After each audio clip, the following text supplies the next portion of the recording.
ಮಂಗಳೂರಿನಲ್ಲಿ ಪತ್ನಿ ಮಗುವನ್ನ ಕೊಂದು ಪತಿ ಆತ್ಮಹತ್ಯೆಗೆ ಶರಣಾಗಿದ್ದ ಈ ಕೇಸ್ನ ತನಿಖೆ ಬಹಳ ಬಲವಾಗಿ ನಡೀತಾ ಇದೆ. ಈ ತನಿಖೆಯಲ್ಲಿ ಸತ್ಯಾಂಶವೊಂದು ಬಯಲಾಗಿದೆ. ಸ್ಫೋಟಕ ತಿರುವು ಪಡೆದುಕೊಂಡಿದೆ. ಕಾರ್ತಿಕ್ ಆತ್ಮಹತ್ಯೆಗೆ ತಾಯಿ ಅಕ್ಕನ ಚುಚ್ಚುಮಾತೆ ಕಾರಣ. ಕೇಸ್ನ ಬಗ್ಗೆ ಕಮಿಷನರ್ ಅನುಪಮ್ ಅಗರ್ವಾಲ್ ಮಾಹಿತಿ ಕೊಟ್ಟಿದ್ದಾರೆ. ತಾಯಿ ಶ್ಯಾಮಲ, ಅಕ್ಕ ಕಣ್ಮಣಿ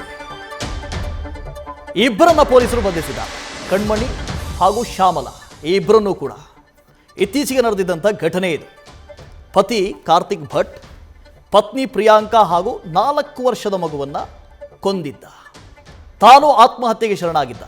ಈ ಕೇಸ್ಗೆ ಕಾರಣ ಏನು ಈ ಹತ್ಯೆಗೆ ಕಾರಣ ಏನು ಅಂತ ಪ್ರಕರಣದ ತನಿಖೆಯನ್ನು ಕೂಡ ಪೊಲೀಸರು ಚುರುಕುಗೊಳಿಸಿದ್ದು, ತೀವ್ರತೆಯನ್ನು ಪಡೆದುಕೊಂಡಿತ್ತು ತನಿಖೆ. ಈಗ ಮೇಜರ್ ಟ್ವಿಸ್ಟ್ ಸಿಕ್ಕಿದೆ. ಯಾಕಾಗಿ ಈ ಕೊಲೆ ಆಯಿತು, ಯಾಕಾಗಿ ಈ ಆತ್ಮಹತ್ಯೆ ನಡೀತು ಅಂತ ಕೇಳಿದ್ರೆ, ಕಾರ್ತಿಕ್ ಭಟ್ ಈತನ ತಾಯಿ ಹಾಗೂ ಅಕ್ಕ ಈ ಇಬ್ಬರು ಮಾನಸಿಕ ಕಿರುಕುಳವನ್ನು ಕೊಡ್ತಾ ಇದ್ರಂತೆ. ಆ ಕಾರಣಕ್ಕೋಸ್ಕರ ಆತ್ಮಹತ್ಯೆ ಸರಣಿ ಕೊಲೆಗಳಾಗಿದ್ದಾವೆ ಅಂತ ಪೊಲೀಸರು ತಿಳಿಸಿರುವಂಥ ಮಾಹಿತಿ. ಕೆರೆಯಲ್ಲಿ ಕಾರ್ತಿಕ್ ಭಟ್ ಅವರು ತಮ್ಮ ಹೆಂಡತಿ ಪ್ರಿಯಾಂಕಾ ಮತ್ತು ಮಗ ಅವ್ರಿಗೆ ಸಾಯಿಸಿ ರೈಲ್ವೆ ಟ್ರ್ಯಾಕ್ ಮೇಲೆ ಸೂಸೈಡ್ ಮಾಡಿದ್ದಾರೆ. ನಂತರ ನಾವು ಅದು ರೈಲ್ವೆ ಟ್ರ್ಯಾಕ್ ಇದು ಸೂಸೈಡ್ ಆದ ಮೇಲೆ ನಾವು ಒಂದು UDR ಕೇಸ್ ದಾಖಲು ಮಾಡಿದ್ದೀವಿ.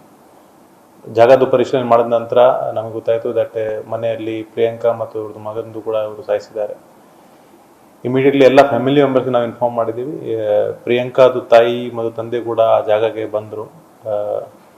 ನಂತರ ಒಂದು ಡೆತ್ ನೋಟ್ ಅಲ್ಲಿ ಸಿಕ್ಕಿದ್ದು. ಡೆತ್ ನೋಟಲ್ಲಿ ಮೃತ ಕಾರ್ತಿಕ್ ಅವರು ತಮ್ಮ ಸ್ವಂತ ತಂದೆ ತಾಯಿ ಮತ್ತು ಅಕ್ಕನ ಮೇಲೆ ಆಪಾದನೆ ಮಾಡಿದರು. ನಂತರ ಈ ಕೇಸ್ ನಂತರ ಪ್ರಿಯಾಂಕಾ ಅವ್ರ ತಾಯಿ ಶ್ರೀಮತಿ ಸಾವಿತ್ರಿ ಅವರು ಒಂದು ನಮಗೆ ದೂರು ದಾಖಲು ಮಾಡಿದ್ದಾರೆ. ಆ ದೂರದು ಸಾರಾಂಶ ಏನಂದರೆ ದಟ್ 2018 ಪ್ರಿಯಾಂಕಾದು ಮದುವೆ ಕಾರ್ತಿಕ್ ಅವ್ರ ಜೊತೆಗೆ ಆಗಿದ್ದು. ಮದುವೆ ಆದ ನಂತರ ಆವಾಗ ಕಾರ್ತಿಕ್ ಇವರು ವಿದೇಶದ ಕೆಲಸ ಮಾಡ್ತಾ ಇದ್ರು. ವಿದೇಶದ ಕೆಲಸ ಮಾಡಿದ ನಂತರ ಮದುವೆ ನಂತರ ಇವರು ಮನೆಗೆ ಸೇರಿದ್ರು ಪಕ್ಷಿಕೆರೆಯಲ್ಲಿ. ಆವಾಗಿಂದ ಮನೆಯಲ್ಲಿ ಜಗಳ ಇತ್ತು. ಮುಖ್ಯವಾಗಿ ಆ ಜಾಗ ಆ ಫ್ಲ್ಯಾಟ್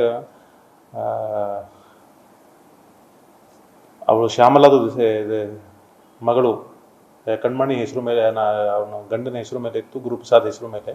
ಸೊ ನಂತರ ಏನಾಯಿತು ಪ್ರತಿಯೊಂದು ಸನ್ನಿವೇಶದಲ್ಲಿ ಶ್ರೀಮತಿ ಶ್ಯಾಮಲಾ ಅವರು ತಮಗೆ ಮಗ ಕಾರ್ತಿಕ್ ಮತ್ತು ಸೊಸೆ ಇವರಿಗೆ ಕಟಾಕ್ಷ ಮಾಡ್ತಾಯಿದ್ರು. ದಟ್ ಈ ಜಾಗ ನನ್ನ ಮಗಳದು ಗಂಡಂದು ಇದೆ ಮತ್ತು ನೀವೆಲ್ಲ ಇದರಲ್ಲಿ ಅವ್ರದ್ದು ಜಾಗ ಮೇಲೆ ವಾಸ ಮಾಡ್ತಾಯಿದ್ದೀರಾ, ನೀವು ಅದು ಲೋನ್ ತಿರ್ಗಿಸ್ಬೇಕು, ಈ ಜಾಗ ನಾವು ಖರೀದಿ ಮಾಡಬೇಕು, ನೀವು ಬೇರೆ ಕಡೆ ಮನೆ ಮಾಡಬೇಕು, ನೀವು ನಮಗೆ ಇದು ಫೈನಾನ್ಷಿಯಲಿ ಹೆಲ್ಪ್ ಮಾಡಬೇಕು. ಆ ರೀತಿ ತುಂಬ ಒಂದು ಮನೆಯಲ್ಲಿ 2-3 ವರ್ಷ ನಡೆದಿತ್ತು.